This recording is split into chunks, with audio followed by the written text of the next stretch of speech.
Good morning सर्वांना, शुभ सकाळ। तर आज आहे महाशिवरात्री। तर सर्वप्रथम सर्वांना महाशिवरात्रीच्या खूप खूप शुभेच्छा। तर हे जे ठिकाण दिसत आहे हे आहे 12 ज्योतिर्लिंगापैकी एक व्यंकटेश्वर।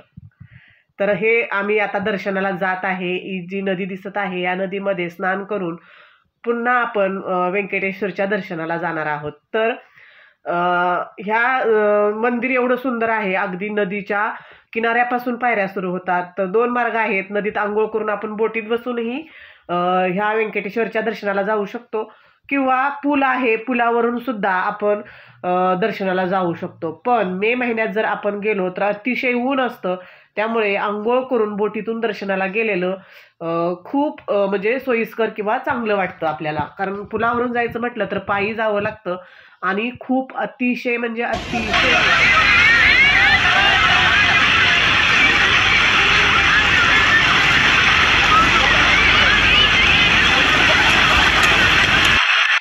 आंघोळ केली आणि मग इथूनच आम्ही बोट केली आणि मग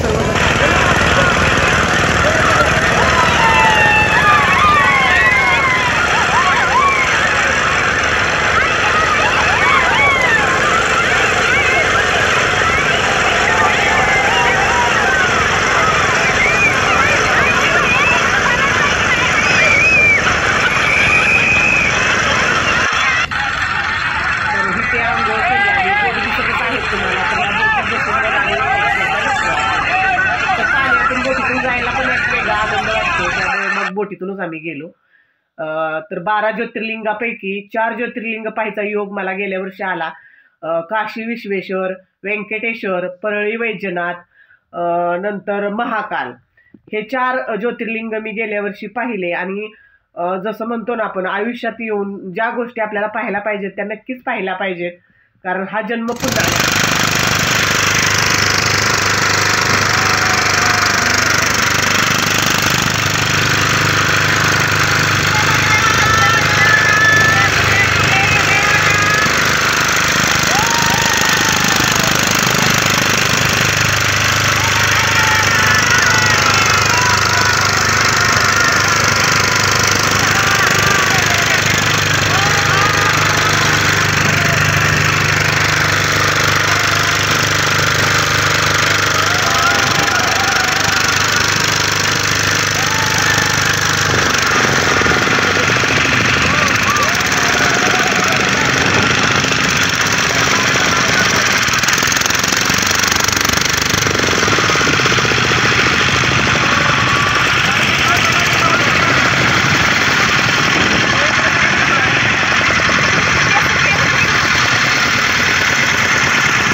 तर खरंच खूप सुंदर होतं।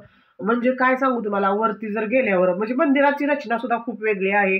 असं वरती वरती वरती नदीच्या किनाऱ्यावर वरती वरती असं गेल्यानंतर वरून जर पाहिलं तर नजारा खूप सुंदर।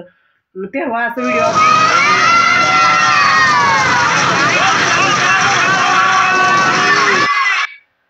पण एक आठवण म्हणून आम्ही व्हिडिओ केले होते। यूट्यूबला वगैरे टाकायचं इतकं काय हे नव्हतं आमचं, कारण मोठी व्हिडिओ, कारण व्ह्यूज येत नव्हत्या त्यावेळेला, त्यामुळे पण तरीही आपली आठवण म्हणून मी व्हिडिओ मोबाईलमध्ये केले होते। तर आज महाशिवरात्र आहे म्हणून म्हटलं चला तुम्हाला यातील काही ठिकाणं दाखवता येतील या निमित्तानं। तर काशी विश्वेश्वरमध्ये कॅमेरा अलाउड नव्हता, महाकालमध्ये सुद्धा मंदिरात आत न्यायला कॅमेरा अलाउड नव्हता, त्यामुळे हे बाहेरचं जे काही होते हे तुम्हाला मी दाखवत आहे। तर हे दर्शन महाकाल येथील आहे। आता हे महाकाल येथे आम्ही आलो आहे। तर उज्जैनमध्ये हे महाकालचं खूप खूप सुंदर मंदिर आणि 12 ज्योतिर्लिंगापैकी हे एक। अतिशय मे मध्ये गेलो होतो त्यामुळे उष्णता होती, लोक अक्षरशः म्हणजे कार्पेट टाकलेले होते, तरी कार्पेट सुद्धा विस्तवासारखे पाय अक्षरशः भाजत होते। तुम्ही बघतच असाल, हे बघा मुलगी वगैरे, इतकी उष्णता होती तिथे। काय काय आम्ही आल्यानंतर उष्माघाताने गेले सुद्धा लोक। तर आपण जर मध्ये जात असाल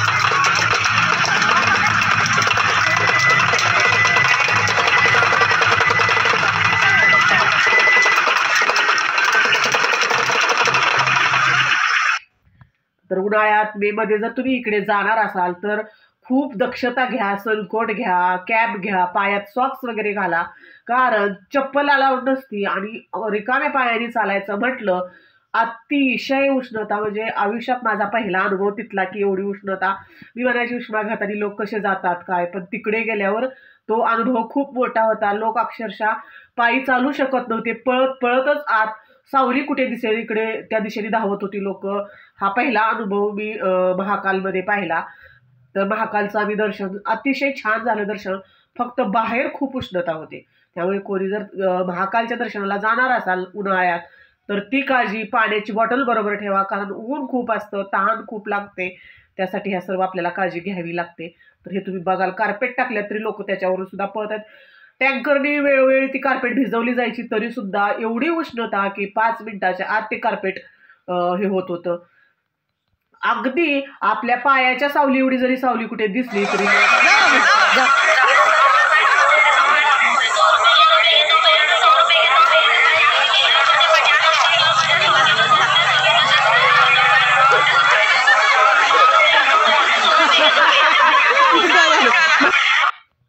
तर हे महाकालचं प्रवेशद्वार आहे. मोबाईल आता अलाउड नव्हता, त्यामुळे बाहेरूनच जेवढं घेता आलं तेवढं घेतलं. त्याच्यानंतर मोबाईल आम्हाला जमा करावे लागले आणि मग आम्ही आतून महाकालचं दर्शन घेतलं. दर्शन खूप शांततेत झालं. गर्दी जरी असली तरी असं कोणतंही तेथे ढकलाढकली किंवा हे असं काही प्रकार नव्हता. शांततेत दर्शन घेता आलं. दर्शन घेऊन मग आम्ही बाहेर आलो. तर खूप सुंदर ट्रिप झाली आणि पुन्हा एकदा महाशिवरात्रीच्या सर्वांना खूप खूप शुभेच्छा.